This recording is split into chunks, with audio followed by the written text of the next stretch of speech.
Hai semua, gua Wasa. Ini handphone ya, bakalan ramai banget. Xiaomi 13T. Gue udah cobain dari peluncuran globalnya kemarin dan gue bisa bilang ini handphone yang layak banget buat teman-teman beli walau udah punya versi sebelumnya, yaitu 12T. Paling berasa downgrade-nya cuma sedikit. Ngecasnya yang tadinya 120 watt, sekarang jadinya 67 watt. Cuma percayalah, kecepatan ngecas 67 juga hitungannya itu cepet, gak ngaruh-ngaruh banget. Sedangkan kalau sama 13T ini banyak banget berasa upgrade-nya. Bahkan menurut gue pribadi, Samsung Galaxy A series aja bakalan terancam. Oke, langsung aja. Ini handphonenya pas pertama kita nyalain ada 28 GB yang kemakan sama sistemnya. By the way, unit yang gue pegang ini RAM-nya 12 GB dan internalnya 256 GB. Terus untuk Google Play-nya ada 43 aplikasi yang minta diupdate. Banyak banget emang kebiasaan Xiaomi ya. Teman-teman cari WiFi aja. Ada 3 warna yang masuk ke Indonesia dan ketiganya punya finishing yang berbeda di bagian backdoor-nya. Yang gue pegang ini yang warna biru katanya adalah hero color-nya. Punya desain back cover ini pakai vegan leather. Terus yang hijau glass glossy kayak gitu aja sih biasa, dan yang hitam sebenarnya glass juga, cuma jadi mirip-mirip kayak keramik gitu di seri Xiaomi Mi Mix pada masanya. Keren sih, cuma gampang ninggalin bekas di jari. Interface body layaknya Xiaomi ya, ada infrared blaster di bagian atas dan gue paling suka sama dual speaker stereonya. Posisinya tuh bener, nggak ada yang ngehalangin jari sama sekali, mau kita sambil main game ataupun sambil nonton. Nggak mesti muter-muter orientasi handphone ya pokoknya. Didukung juga sama Dolby Atmos. Fingerprintnya dalam layar, dan ini nih yang seru. Xiaomi 13T punya sertifikasi IP68. Ini yang gue bilang, Samsung seri A itu bakalan terancam. Terus juga ada dukungan update softwarenya 4 tahun Android dan 5 tahun security patch. Tapi ini walau IP68, saran dari gue sih sebaiknya teman-teman jangan sengajain cebur-ceburin handphonenya ke air ya. Soalnya tuh ya sebenarnya IP68 di handphone itu emang baiknya buat jaga-jaga aja kalau kejadian handphone kita kena air atau kecelup. Terus juga kita belum tahu nih performa service centernya tuh terkait IP68 tuh gimana, kalau kenapa-napa bakalan diresponnya baik atau tidak ya. Takut aja malah nantinya apes kenanya human error, ntar handphone teman-teman nggak digantinya gratis, melainkan bayar, ngenes juga kan. Jadi mendingan sambilan mantau-mantau aja, ntar biasanya tuh di forum-forum ada yang ngebahas soal penanganan IP68 di Xiaomi 13T ini. Ya sebenarnya balik lagi ya, si seri A itu bisa terancam atau tidak tergantung sama harganya si Xiaomi 13T ini. Jadi walaupun ada IP68 juga, ada update softwarenya 4 plus 5 tahun juga, intinya masih tetap harus nungguin harganya berapa. Katanya sih mirip-mirip sama Xiaomi 12T yang terdahulu, yaitu 6 jutaan. Pas gue syuting ini sih ya gue belum tahu ya harga pastinya berapa, nanti gue update aja di deskripsi di bawah. Oke, lanjut lagi. Layarnya ini AMOLED up to 144 Hz refresh rate-nya, bukan lagi 120 Hz. Lagi-lagi, ingat nih, ini mid-range, bukan flagship. Bentang layarnya 6,67 inch 2712 kali 1220 pixel dengan rasionya 20:9. Makanya kalau teman-teman lihat bezelnya juga rata nih di semua sisinya. Peak brightness-nya nyampe 2600, aman buat kita ngeliat di bawah sinar matahari langsung. Urusan performa juga naik nih. Yang tadinya 12T itu pakai Dimensity 8100 Ultra, kali ini pakainya sama-sama MediaTek juga, cuma Dimensity 8200 Ultra. Ngetes benchmark cakep, skor Antutunya nyampe 872 ribuan. Geekbench 6 segini, baik yang single ataupun multicore-nya. Terus gue juga ngetes PC Mark, dapat skor 13.163 dan kelihatan juga nih, temperaturnya saat pengetesan masih di bawah 40 derajat. Iseng deh ngetes 3D Mark Wildlife juga, dapat skornya 5.800. Lanjut kita ke real test aja main Genshin Impact. Defaultnya kita dapat yang medium, bukan yang low. Mainin kira-kira setengah jam, nggak ada panas-panas berarti. Hal ini juga kebantu lah karena material back covernya ini kan yang vegan leather, bukan penghantar panas yang baik kalau kulit begini. Apalagi kalau sekalian dipakein casing bawaan pas lagi main, deh adem lah guys pokoknya ini tangan. Oh iya, udah dapet juga ya anti gores bawaannya. Vibrate di Xiaomi 13T ini gue bisa bilang enak sih, buat ngetik-ngetik berasa padet nggak sember. Baterainya 5000 mAh dan SOT-nya bisa nyampe hampir 10 jam. Ya tapi segini mah 10 jam lewat lah dikit. Buat ngecasnya gue ngetes dari 5% sampai full, makan waktu 1 jam lebih sedikit aja. Dan buat nyampe 50% cuma butuh waktu setengah jaman aja. Udah lah, pokoknya buat performa harian Xiaomi 13T ini udah lebih dari cukup banget pokoknya. Sekarang kita bahas kejualan utamanya nih, apalagi kalau bukan kameranya. Jelas ini kolaborasi sama Leica dan gue amazed sih sebenarnya sama Xiaomi ya. Soalnya kirain gue, Xiaomi yang bareng sama Leica itu cuma ada di versi-versi flagshipnya aja yang dimulai dari Xiaomi 13. Makin ke atas versinya gitu loh. Entah ya 13 Pro ataupun 13 Ultra, tapi nggak yang 13 ke bawah. Ternyata 13T tetap dikasih juga Leica-nya dan ini kenanya tuh bagus banget. Mengingat aja dulu gitu loh, sama Huawei kan si Leica ini cuma ada di flagship-flagshipnya aja, baik yang P series maupun yang Mate series. 13T ini kalau gue tanya ke pihak Xiaomi Indonesia kemarin bukanlah flagship katanya. Ini kenanya adalah mid premium atau mid range premium. Masih di atasnya mid range tapi masih tetap di bawahnya flagship. Jadi bayangin aja, mid range sekarang udah bisa ngerasain pengalaman Leica. Ya menurut gue sih ini beneran jalan yang lebih baik juga sih buat Leica-nya ya ketimbang jalan terus sama Huawei. Yang mana handphone-handphone juga gue rasa udah mulai surut jualannya di Indonesia sini karena tetap tidak ada Google Play-nya.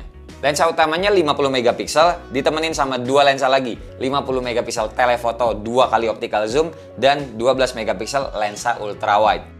Nah, upgrade lensa beneran nih dari 12T kan. Udah nggak ada lagi lensa gimmick makro-makroan. Di saat mid range lain masih pakai setup ada lensa makronya, di Xiaomi 13T ini malah pakai setup lensa-lensa yang biasanya ada di flagship. Ingat, ini mid range. Diingetin terus pokoknya. Dan buat lensa depannya sendiri 20 megapiksel dan ini nggak ada Leica-Leica-nya ya. Karena pas hasil selfie-nya aja nggak ada watermark Leica-nya. Nah, cuma yang berasa jomplang itu sebenarnya ada di perekaman video yang mana lensa belakangnya kan bisa nyampe 4K 30 fps. Lensa depannya cuma tetap stay di 1080p 30 fps aja paling mentok. PR besar sih sebenarnya handphone Xiaomi ini kebanyakan dan di sini yang bikin berasa mid range-nya justru daripada yang dari tadi udah gue sebutin mirip-mirip kayak flagship. Terus lensa ultra wide-nya juga bisa ngerekam 60 fps, bahkan bisa juga 4K 30 fps. Nice ya. Oke, yang ini adalah contoh video kamera belakangnya 1080p 60 fps. Pegang tangan biasa aja sambil jalan kaki. Kedengeran suara teman-teman ngobrol berisik, tapi suara gue masih kedengeran atau tidak? Coba dinilai sendiri. Lemes banget Bu Eka. Ngantuk, suara saya habis konser.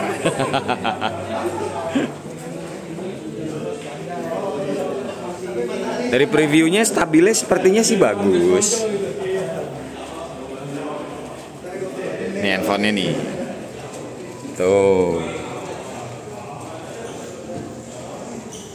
Wah, ada manusia impor. Kalau yang ini adalah contoh video kamera depannya. Mentoknya di 1080p 30 fps aja. Dipegang tangan satu biasa segini nggak pol-polan banget sih. Kalau pol-pol banget segini, tapi standarnya ya segini aja gue demen ya. Gue jalan, kayak gimana shaky-shaky-nya, masih bagus atau tidak, suara gue terdengar dengan baik atau tidak, silakan dinilai sendiri. Ya. Tuh. Tembok situ. Mana? Nah, sini. Oke, kalau yang ini contoh video kamera belakangnya 4K 30 fps, resolusi paling tingginya. Nah, di sini bukan mau nunjukin stabilisasinya kalau dipakai jalan, di bawah jalan maksudnya, tapi mau nunjukin kalau Xiaomi 13T ini tuh dia punya flare kalau teman-teman lagi malam-malam nge-shoot ke arah lampu-lampu kayak gini nih. Nah, ini yang kotak ini adalah flare dari lampu yang ini guys. Nah, kalau kita coba ke sana nih, lampu cafe ya. Nih gue bawa jalan dulu.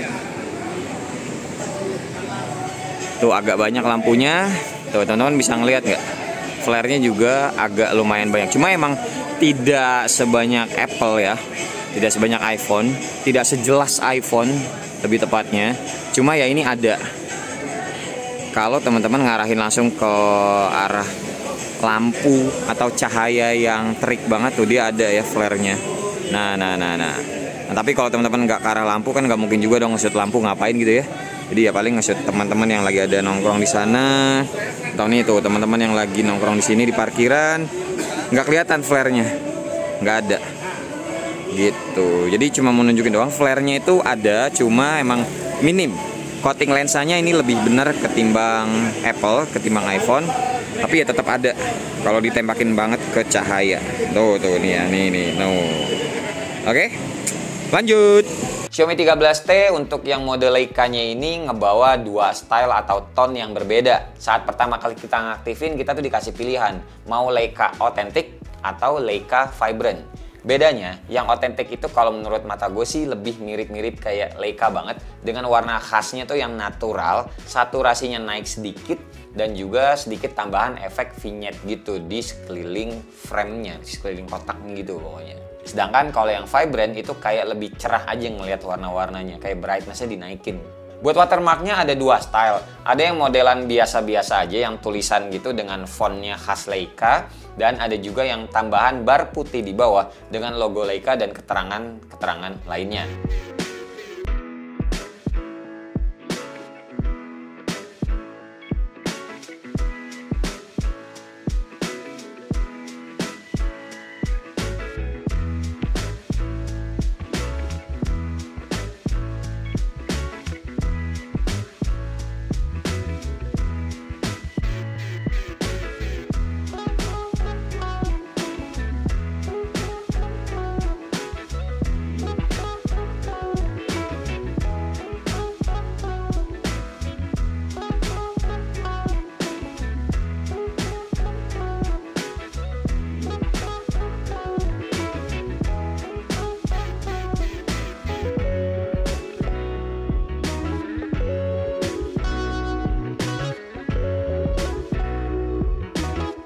Cuma nggak usah pusing sama watermark yang bar putih kayak gini, karena semuanya bisa diedit setelah fotonya diambil kayak gini. Dan awalnya yang tidak ada watermark pun, ataupun watermarknya adanya tulisan, itu bisa dijadiin bar putih. Ataupun sebaliknya, kalau nggak mau ada watermark tapi udah keburu kejepret ada watermark, itu juga bisa dihilangin. Pokoknya bisa diedit lah setelah teman-teman tuh jepret fotonya.